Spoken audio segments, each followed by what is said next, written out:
So, after my developers and I had discussed at a rather detailed level a new feature requested by one of our customers, I said, I'm going to need to know about how much effort it's going to take to get that done. One of my developers, Chris I think, piped up with, I knew you were going to say that. Greetings, I'm Dr. Will, and welcome to Dr. Will's Software Project Leadership channel, where we focus on building real software for real problems. Steve McConnell once said the primary purpose of software estimation is not to predict the project's outcome. It's to determine whether a project's targets are realistic enough to allow the project to be controlled to meet them. If you've already subscribed to the channel, thank you. If you'd like more content like this, then go ahead and subscribe and hit the bell below to be notified when new content becomes available. Owing to the inherent complexity of software and software development, it's incredibly difficult to estimate with any certainty how much effort it's going to take to develop any reasonably interesting software system.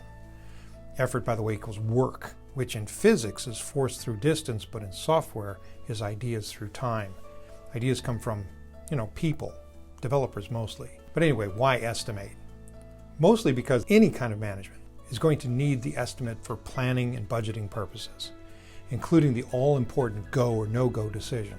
The estimate is going to be used to make decisions about whether to proceed at all or about whether to proceed with a specific contractor or without them. So put on your entrepreneurial hat for a thought experiment. Let's say you want to launch a new SaaS product. It performs a necessary business function for a clearly identifiable customer segment. During your due diligence, you discover that there's a reasonable demand for the solution within that customer segment.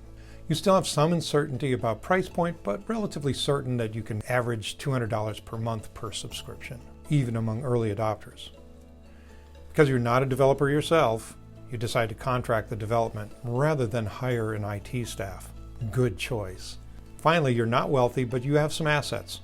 A Bitcoin, worth an ever-changing amount of real money, a few thousand in a savings account, an IRA, a small collection of baseball cards, so you plan to bootstrap the project.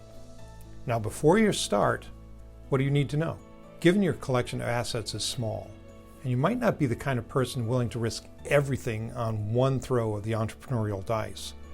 You're bootstrapping, and that means that each and every month, you have to be aware of your runway, which is the amount of assets you have divided by your average monthly outgo. That gives you a number of months that you have remaining before you go out of business.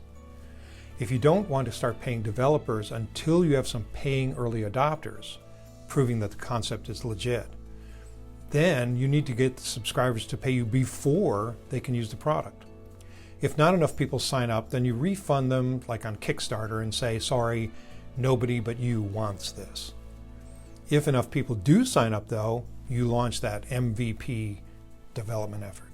Now when you ask your early adopters for their subscription money, they will most likely say, when do you expect the product will be ready for us to use? Because they're paying real money to be first in line.